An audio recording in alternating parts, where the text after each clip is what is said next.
Hello everyone, welcome to my YouTube channel NK Y study point में स्वागत करता हूं। फ्रेंड्स आज जो एग्जाम 17 अगस्त से सेकेंड शिफ्ट का एग्जाम हुआ ग्रुप बी लेवल 1 पोस्ट का, जो सारा प्रश्न आप रियल प्रश्न देखेंगे, एनालिसिस करूंगा टॉप 20 प्रश्न का एमसीक्यू का। दोस्तों फ्रेंड्स, अगर वीडियो लास्ट तक वॉचिंग कीजिएगा। अगर हमारे चैनल पर नए जुड़े तो चैनल को लाइक सब्सक्राइब शेयर कर दीजिएगा। तो आइए शुरू कर लेते हैं बिना किसी लेट के पहले क्वेश्चन से। दोस्तों पहले क्वेश्चन जो आज का शिफ्ट में सेकेंड शिफ्ट में पूछा गया है, यानी एक कोशिकीय जीव जो होता है, प्रकाश संश्लेषी जीव, यानी सूक्ष्मदर्शी के जो नीचे एक कोशिकीय जीव देखा जिसे मोटी कोशिका भीति और वह प्रकाश संश्लेषण करता है, यह जीव कौन सा है? आपका करेक्ट आंसर हो जाएगा साइनोबैक्टीरिया, ऑप्शन नंबर सी इसका राइट आंसर हो जाएगा। साइनोबैक्टीरिया ऑप्शन नंबर सी इसका करेक्ट आंसर हो जाएगा। चलिए अगले प्रश्न पे चलते हैं फ्रेंड्स। देख लेते हैं इसका इम्पोर्टेंस पॉइंट देख लेते हैं। साइनोबैक्टीरिया एक प्रकाश संश्लेषण करने वाले प्रोकैरियोटिक जीव होता है, इनमें अल्फा सेल पाया जाता है। चलिए अगले प्रश्न पे चलते हैं। अगले प्रश्न है यानी प्रतिध्वनि सुनने का न्यूनतम समय, यानी किसी व्यक्ति को स्पष्ट यानी प्रतिध्वनि सुनने के लिए मूल ध्वनि और प्रवर्तित ध्वनि के बीच का न्यूनतम कितना समय अंतराल होनी चाहिए? तो इसका राइट आंसर हो जाएगा 1/10 सेकेंड का होता है, 0.1 सेकेंड। ऑप्शन नंबर सी इसका करेक्ट आंसर हो जाएगा। ऑप्शन नंबर सी इसका राइट आंसर हो जाएगा। चलिए अगले प्रश्न पे चलते हैं फ्रेंड्स। इसका देख लेते हैं विवरण, थोड़ा देख लेते हैं विश्लेषण। मानव कान का लगभग 0.1 सेकेंड या उससे अधिक अंतराल वाली ध्वनियों को अलग अलग सुना जा सकता है। चलिए अगले प्रश्न पे चलते हैं। अगले प्रश्न है यानी पौधे में जो जाइलम का उत्तक के द्वारा निम्नलिखित में से किसका परिवहन करता है? यानी पौधे में जो जाइलम उत्तक है इसके द्वारा किसका परिवहन किया जाता है? तो जाइलम के द्वारा जल और खनिज का परिवहन किया जाता है। ऑप्शन नंबर बी इसका करेक्ट आंसर हो जाएगा। जल और खनिज का परिवहन किया जाता है। और फ्लोएम के द्वारा जो किया जाता है, यानी उसका प्रकाश संश्लेषण जो फ्लोएम के द्वारा किया जाता है, यानी जल का जो संवहन किया जाता है जाइलम के द्वारा। ऑप्शन नंबर बी इसका करेक्ट आंसर हो जाएगा। चलिए यानी जाइलम है जो जड़ों से जल एवं खनिजों जो पौधे के ऊपरी भाग तक पहुंचाता है। ऑप्शन नंबर बी इसका करेक्ट आंसर हो जाएगा। चलिए अगले प्रश्न पे चलते हैं।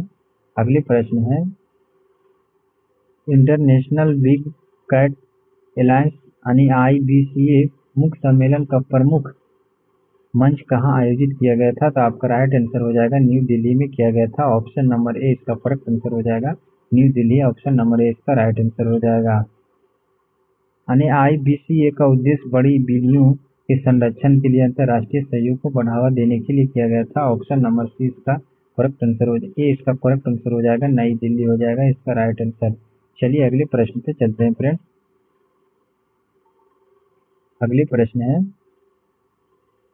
भारत में women and man in India का वार्षिक रिपोर्ट किस सरकारी मंत्रालय के द्वारा जारी की जाती है? तो आपका करेक्ट आंसर हो जाएगा भारत में वुमेन एंड मैन यानी महिला एवं पुरुष की वार्षिक रिपोर्ट किस सरकारी मंत्रालय के द्वारा जारी की जाती है? तो सांख्यिकी एवं कार्यक्रम एवं कार्यान्वयन मंत्रालय के द्वारा किया जाता है। ऑप्शन नंबर बी इसका करेक्ट आंसर हो जाएगा सांख्यिकी एवं कार्यान्वयन मंत्रालय के द्वारा। ऑप्शन नंबर बी इसका करेक्ट आंसर हो जाएगा।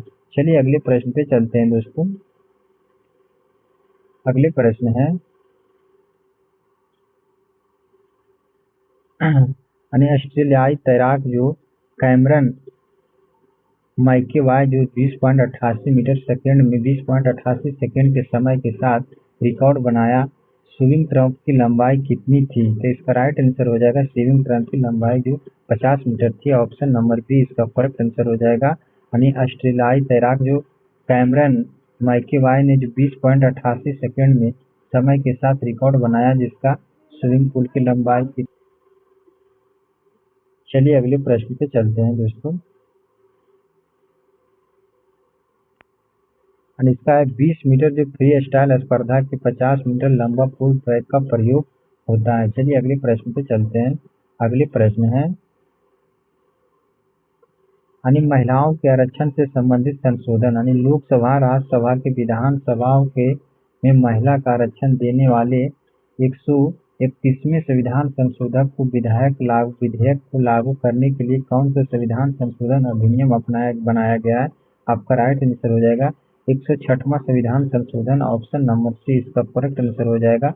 106वें संविधान संशोधन के द्वारा जो महिलाओं के आरक्षण देने के लिए 131वें संविधान संशोधन के विधेयक को लागू करने के लिए संविधान संशोधन किया गया था, बनाया गया था। चलिए अगले प्रश्न पे चलते हैं फ्रेंड्स।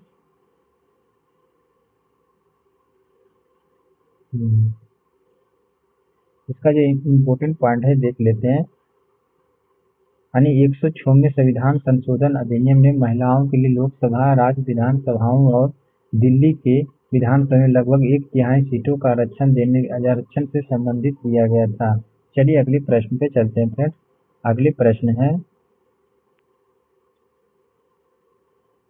यूनेस्को के सहयोग से आयोजित प्रतिष्ठित अंतर्राष्ट्रीय सम्मेलन कार्यशाला पुणे में किस संस्थाओं में आयोजित हुआ था? इसका राइट आंसर हो जाएगा सावित्रीबाई फुले पुणे यूनिवर्सिटी में, ऑप्शन नंबर डी इसका करेक्ट आंसर हो जाएगा। Savitribai Phule, option number D इसका करेक्ट आंसर हो जाएगा।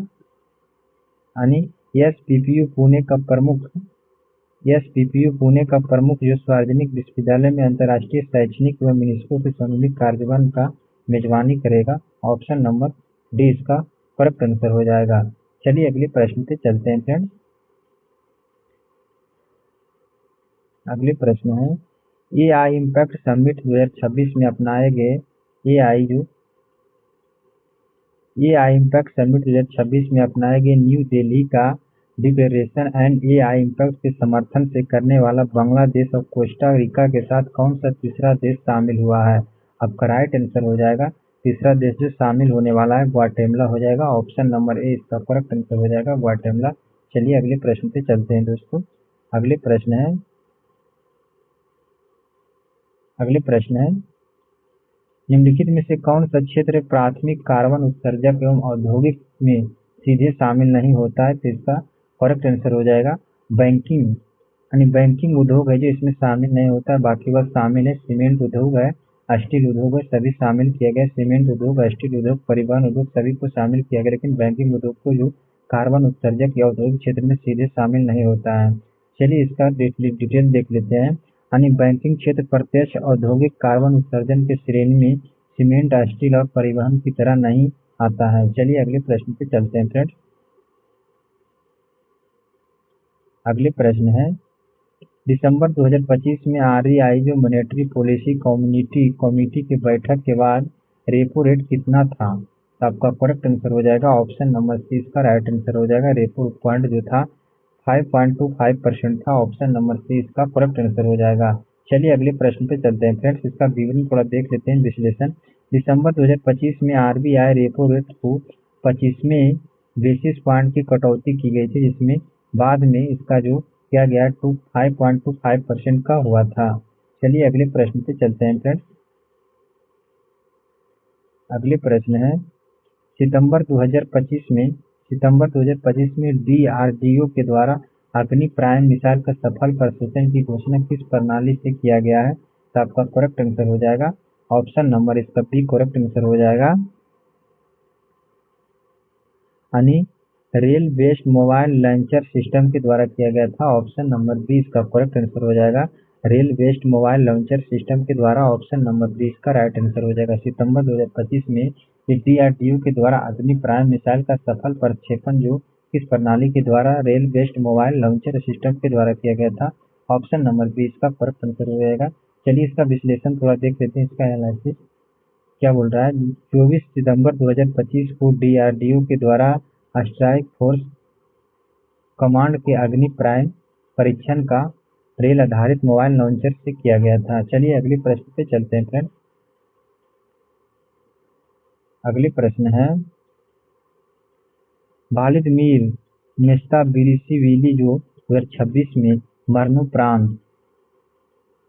मरणोपरांत किस क्षेत्र के योगदान के लिए इसे सम्मानित किया गया पद्मश्री पुरस्कार? जो आपका राइट आंसर हो जाएगा खेल कुश्ती के लिए सम्मानित किया गया था, ऑप्शन नंबर सी इसका करेक्ट आंसर हो जाएगा। कुश्ती प्रशिक्षण खेल क्षेत्र के योगदान के लिए सम्मानित किया गया था, ऑप्शन नंबर सी इसका करेक्ट आंसर हो जाएगा। चलिए अगले प्रश्न पे चलते हैं फ्रेंड्स। अगले प्रश्न है थॉमस कप 2026 में थॉमस कप 2026 में सेमीफाइनल में भारत ने किस देश को तीन से हराकर बाहर हुआ था? तो आपका राइट आंसर हो जाएगा ऑप्शन नंबर सी, इसका करेक्ट आंसर हो जाएगा चीन। ऑप्शन नंबर बी इसका राइट आंसर हो जाएगा चीन। यानी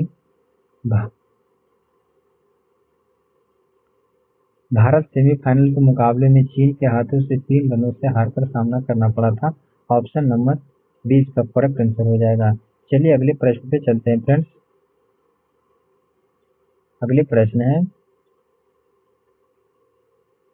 भारत के भारी प्रक्षेपण यान जो LVM-3M6 के किस उपग्रह को सफलतापूर्वक जो प्रक्षेपित किया गया था? तो आपका राइट आंसर हो जाएगा, इसका करेक्ट आंसर हो जाएगा ब्लू ब्रेड ब्लॉक 2 से किया गया था। ऑप्शन नंबर बी इसका राइट आंसर हो जाएगा। इसका टाइपिंग मिस्टेक हो गया है, ब्लू ब्रेड 1 दे दिया गया, नहीं इसका आंसर हो जाएगा ब्लू ब्रेड ब्लॉक 2 से किया गया था। जो LVM-3M6 मिशन जो AST स्पेस मोबाइल का जो ब्लू ब्रेड ब्लॉक 2 से किया गया था। ऑप्शन नंबर बी इसका करेक्ट आंसर हो जाएगा। चलिए अगले प्रश्न पे चलते हैं फ्रेंड्स। अगले प्रश्न है, उदय कोटक 2026 में उदय कोटक को 2026 में पद्म भूषण किस क्षेत्र के योगदान के लिए प्रदान किया गया था? तो ट्राई एंड इंडस्ट्री के लिए किया गया था, ट्रेड एंड इंडस्ट्री के लिए किया गया था। ऑप्शन नंबर सी इसका करेक्ट आंसर हो जाएगा, ट्रेड एंड इंडस्ट्री के लिए किया गया था। ऑप्शन नंबर सी इसका करेक्ट आंसर हो जाएगा। चलिए इसका एनालिसिस देख लेते हैं, विश्लेषण देख लेते हैं। व्यापार और उद्योग के क्षेत्र में ट्रेड एंड इंडस्ट्री में किया गया था। ऑप्शन नंबर इसका करेक्ट आंसर हो जाएगा सी। उद्योग कोटक भारतीय बैंकिंग एवं वित्तीय क्षेत्र में प्रमुख उद्योगपति के लिए दिया गया था। ऑप्शन नंबर सी इसका राइट आंसर हो जाएगा। चलिए अगले प्रश्न पे चलते हैं दोस्तों।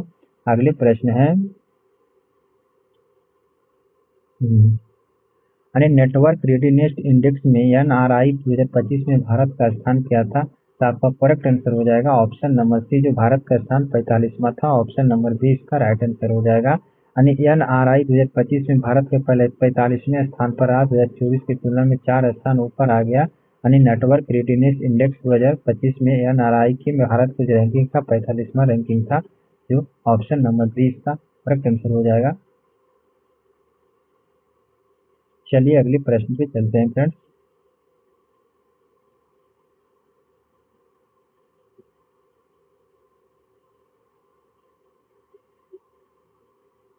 अगले प्रश्न है, एसाई शेर संरक्षण के ऐतिहासिक केंद्र जो वर्तमान में उसका एकमात्र प्राकृतिक आवास है, वह कौन सा राष्ट्रीय उद्यान है? इसका करेक्ट आंसर हो जाएगा एसाई शेर संरक्षण के ऐतिहासिक केंद्र जो वर्तमान में उसका एक प्राकृतिक आवास है। इसका करेक्ट आंसर हो जाएगा जो गिर राष्ट्रीय उद्यान है, जो गुजरात में है। ऑप्शन नंबर सी इसका राइट आंसर हो जाएगा, गिर राष्ट्रीय उद्यान जो गुजरात में है, इसका करेक्ट आंसर हो जाएगा, जो एसाई शेरों के लिए प्रसिद्ध है। गुजरात का गिर क्षेत्र है जो एसाई शेरों को विश्व का एकमात्र प्राकृतिक आवास दिया है। ऑप्शन नंबर इसका सी करेक्ट था। चलिए अगले प्रश्न पे चलते हैं फ्रेंड्स। अगले प्रश्न है, निम्नलिखित में से किस महिला खिलाड़ी को किस महिला खिलाड़ी को 2026 में पद्मश्री से सम्मानित किया गया? आपका राइट आंसर हो जाएगा ऑप्शन नंबर सी, इसका करेक्ट आंसर हो जाएगा। महिला खिलाड़ी जो पद्मश्री से सम्मानित किया गया था, हरमनप्रीत कौर को किया गया था। ऑप्शन नंबर सी इसका करेक्ट आंसर हो जाएगा, Harmanpreet Kaur. Option number C इसका राइट आंसर हो जाएगा। भारतीय महिला क्रिकेट का प्रमुख खिलाड़ी जो हरमनप्रीत कौर को 2026 में पद्म पुरस्कारों से सम्मानित किया गया। चलिए अगले प्रश्न पे चलते हैं फ्रेंड्स।